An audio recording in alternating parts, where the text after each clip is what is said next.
Aliás, tem muito se falado sobre isso, né? Atribuindo ao Rodrigo Caio. Ontem até eu falei com a pessoa do clube para tentar entender como isso funciona. Aí, bem, quanto a esse pessoal aí, bom dia a todos. Eu acho que o André foi definitivo no domingo passado no comentário que ele fez sobre o, o, o torcedor que só vai ter frustração no futebol, porque quando vence é sua obrigação, né? E quando perde, ele fica decepcionado. Então, eu acho só remedinho para esse pessoal mesmo, sabe? Tem que tomar remedinho, procurar ajuda, porque isso. Eu não acho que isso seja uma questão só de um torcedor. Acho que é uma questão de uma pessoa que está com algum problema e ela vai extravasar tudo no futebol. Então, o que ela faz? Ela tem que reclamar. Ela precisa desabafar. Ela tem que reclamar, tem que xingar alguém. Então, ela vai xingar o Emerson Royal, que jogou machucado ali boa parte do primeiro tempo, tentou ficar em campo. Ela vai reclamar de uma vitória, ela vai achar que tem que ser por mais gols. Enfim, eu acho que o pessoal tá louco. E não é só do Flamengo, não. Eu já percebi isso em torcidas de outros times também, assim, uma falta de. Uma desconexão da realidade, o não entendimento que, cara, jogo de futebol, tem um adversário, o adversário tem o seu valor. Não tem jogo ganho antecipado, enfim, isso não existe. Eu acho que o jogo foi um jogo muito bom no primeiro tempo, no segundo menos. Não que eu concorde, que eu acho que deva ser assim, mas eu até acho que eu entendo a mudança de comportamento do segundo tempo. Acho que ela tem uma razão. Né? O Flamengo põe a régua muito lá no alto. Qual time da América do Sul faz essa marcação alta como o Flamengo apresentou em algumas ocasiões, inclusive no primeiro tempo de quarta-feira? Acho que nenhum. Ninguém faz. O Inter não conseguia sair jogando, não conseguia passar a vez da intermediária. E toma a bola de novo, e toma a bola de novo, e toma a bola de novo. Agora, o Inter se defendeu bem, o Flamengo criou poucas chances, não foi difícil, foi difícil entrar na zona ali de decisão para finalizar em melhores condições. E no segundo tempo, aí tem um desgaste, uma vantagem no placar. E se o Flamengo fosse mais eficiente nas transições ofensivas e contra-atacasse com perigo, quando teve espaço para isso, criasse 2, 3 chances, fizesse mais um gol, todo mundo ia dizer outra coisa. Olha só, primeiro tempo, pressão. Segundo tempo, esperou o Inter, trouxe para o seu campo, contra-atacou e matou, fez 2-0, 3-0. Só que não fez. Acho que aí está o grande defeito. Não ter aproveitado o segundo tempo quando os espaços eram maiores e o Flamengo não conseguiu fazer mais gols. Nem criou tantas jogadas assim. Tivesse realizado isso, era o plano perfeito. Porque um time de futebol tem que jogar de diferentes maneiras também, né? E o Flamengo, acho que ele se propôs também a isso. E outra coisa, o Inter muda o seu comportamento. O Inter sai daquela postura mais cautelosa, que claramente o Roger queria levar num 0-0, se fosse o caso, ia levar no 0-0. E ele falou isso, né? Da impaciência do torcedor. Então ele contava, obviamente, que o jogo virando o segundo tempo, o empate, o Flamengo em cima, fosse ficar mais favorável para o Inter em algum momento. Só que sofreu o gol ainda na primeira etapa. O jogo foi exatamente o que eu imaginava, um jogo difícil, como vai ser na volta. Eu acho que a vantagem do Flamengo ela não é só de um gol, ela é maior do que isso.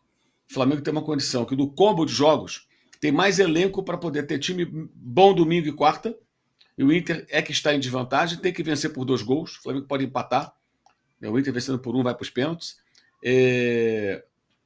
E o comportamento do Internacional, obviamente, terá que ser totalmente diferente. E o Flamengo mostrou na quarta-feira outra contra o Atlético em Belo Horizonte que mesmo perdendo em casa, ele consegue chegar no campo do adversário com um time misto, que foi um mistão, jogar melhor, dominar o jogo, controlar e não matou porque o Pedro perdeu aquele gol. Se o Pedro faz aquele gol ali, a história seria muito diferente, tudo indica. Né? Então, acho que a vantagem não é só de um gol, não. A vantagem acho que é um pouco maior do que isso. Acho que a situação, o cenário é bem favorável. Agora tem que jogar bem. Jogar bem, fazer o jogo certo para poder avançar. E o Inter vai ter que escalar uma montanha difícil. Acho bem complicada a situação do Internacional. Não está eliminado, mas não é fácil. Não é fácil, porque o Flamengo não vai ficar se defendendo.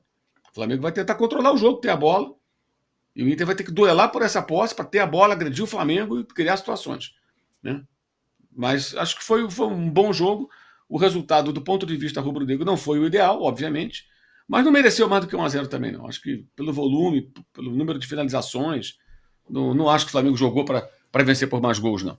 Né? E aquela coisa, o Flamengo não tinha o Arrascaeta, o Flamengo não tem o Eric Pulga, o Flamengo não tem o De La Cruz, não tem a opção do Danilo, não tem mais o Gerson e o Wesley, então tem um lado direito que está sendo refeito, né? E eram jogadores que já tinham ali entrosamento, era um ponto importante do time. O Gerson joga na ponta, o Gerson é o meio campista, o Flamengo perdeu meio campo, gente. Eric Pulga, Gerson, De La Cruz, os 3 estão fora, chegou o Jorginho. Jorginho mal E jogou o com o Gerson. Arrascaeta na quarta, né? E mais o Arrasca na quarta. O Jorginho mal jogou com o Gerson. Não jogou com o De La Cruz, né? Não. E com o Pulga, o cara se machucou lá no Mundial, não jogou mais. Então, Alguns assim, minutos só. O Dela Cruz acho que entrou alguns minutos contra o Bayern, eu acho. Só. mal. Oi, tudo bem, acabou o jogo. É. Entendeu? Mal se conheceram em campo. Então, é um time de reformulação, tem todo um contexto. Eu acho, assim, que o ideal para o Felipe Luiz é que ele consiga fazer esse time evoluir, criar mais chances de gol, fazer mais gols. São poucos gols, 12 gols em 10 jogos é pouco. Tem que fazer. Só venceu por 2 gols de diferença o São Paulo há mais de um mês, é pouco. Tudo isso eu concordo. Mas no plano dele, eu imagino que ele deveria mirar melhorar o desempenho ofensivo, fazer com que a engrenagem funcione melhor e tentar sobreviver na Copa Libertadores. Se ele avança, aí ele vai ter depois uma semana mais livre já na última desse mês, entre Vitória e Grêmio, os jogos do final de agosto. Vai ter mais tempo de treinar, recuperar jogador. O Pulga volta em meados de setembro, o De La Cruz pode voltar já em Porto Alegre, mais provável quarta-feira, o Danilo também, né? E aí vai entrando o Saul em forma, o Royal entendendo melhor o funcionamento do time, o Samuelino ficando mais à vontade. A tendência é crescer, gente. Agora, isso é um processo, isso não é automático, sabe? Não é macarrão instantâneo isso aí.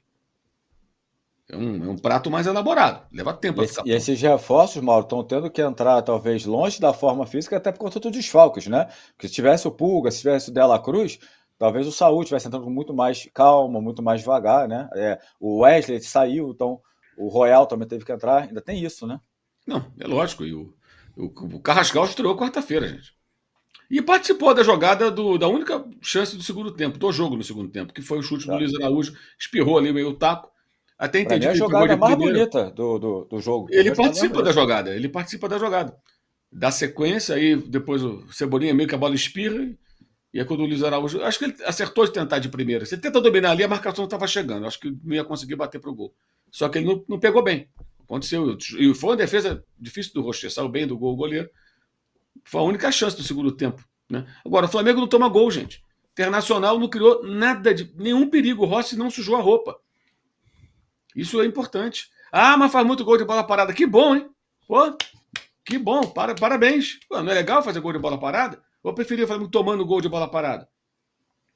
Aliás, tem muito se falado sobre isso, né? Atribuindo ao Rodrigo Caio. Ontem até eu falei com a pessoa do clube para tentar entender como isso funciona. Aí, o pessoal já tinha me falado isso, me reforçaram ontem a situação. Quem trabalha nisso é uma bola parada no campo, é ele e o outro auxiliar, que é o Márcio Torres. E é sempre bom lembrar que, além desses profissionais, você tem o trabalho de outras pessoas. E eu sempre lembro que os analistas de desempenho, né? Vocês conhecem alguns também, o André conhece. Esses caras, gente, ficam debruçados, semana Flamengo e Inter, ficam mapeando todas as jogadas ofensivas, defensivas, vulnerabilidades, pontos fortes e fracos dos adversários, e entregam um relatório para a comissão técnica com tudo isso. Isso entra no campo também. Quando você vai treinar que vai jogar contra o Internacional, os caras sabem exatamente qual é a postura, de que maneira pode. E o mesmo também acontece. O antídoto, o adversário vai tentar também criar. Então não é assim, o Rodrigo Caio tem um toque de Midas, chega lá e faz funcionar. Ele é parte de uma equipe que trabalha isso. E o Felipe Luiz passa 12 horas diárias no CT. 12 horas ele costuma passar lá. Alguém acha que o Felipe Luiz entrega a bola parada para os auxiliares e não participa? Então todo mundo participa. Não é tirar o mérito do Rodrigo, não. É entender que não é uma pessoa. Senão vai se criando uma ideia de que o Rodrigo Caio é o único responsável e tal. É ruim até para ele. Sabe? Fica parecendo que uma coisa que é exagerado. Agora, a gente está vivendo uma época muito louca, né? Muito louca. Estava comentando até com um colega outro dia sobre isso aqui. Eu comentei com ele. Aparece uma foto de um jogador. Assim, o Flamengo TV faz uma matéria, aparece lá o pessoal da análise de desempenho, lá do núcleo de scout, etc. E tal. Para ilustrar, faz uma imagem geral. Aí tem um computador aberto. Aí no computador tem lá na tela um jogador aleatório. Né? Quantos jogadores por dia passam na tela do computador de alguém que trabalha com scout? Né? Acho que dezenas ou centenas. Né? Aí já conclui que aquele jogador interessa ao Flamengo. Aquilo nem pode ser meramente ilustrativo. Botei qualquer um aqui só para você fazer. Se eu sou o cara do scout e tem uma câmera ligada, eu vou deixar ligado aqui o jogador que eu estou observando? Pensa bem, gente. Alô? Gente, não, eu vou tirar. Só se for uma distração. E não quer dizer também que está observando que você vai fechar negócio com o cara. Ou que o Flamengo vai atrás. É uma loucura isso, gente, sabe? Isso, meu Deus. A não ser que você apure informação mais detalhada. Olha, deram mole ali, mostraram um jogador. Aí você apura com alguém, não, realmente esse cara a gente está observando. Aí outra história. E observar não quer dizer nada. Você observa um monte de jogadores. Enfim, aí fica essa coisa. Não, o Rodrigo Caio é um dos responsáveis, mas tem mais gente trabalhando. É o trabalho de equipe. E dos jogadores também, tá?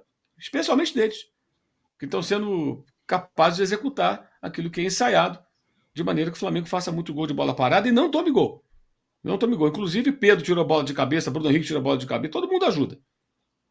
Não é só a zaga, não é só a defesa. O Flamengo toma gol porque o time se defende. E se defende quando pressiona alto também. Já está se defendendo aí, que a bola não fica com o adversário do Flamengo.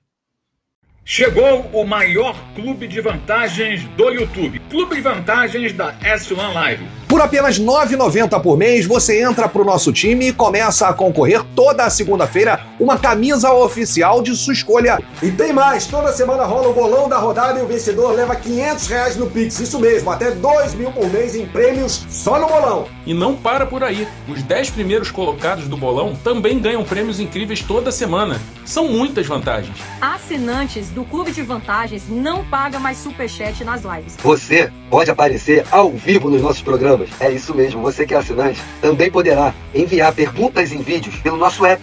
Conheça Rewards, o plano de recompensa do nosso Clube de Vantagens. Acumule pontos e conquiste muitos prêmios. Participando ativamente, indicando amigos e familiares. Prêmios e vantagens que só a S1 Live oferece. Um clube de verdade para torcedores apaixonados.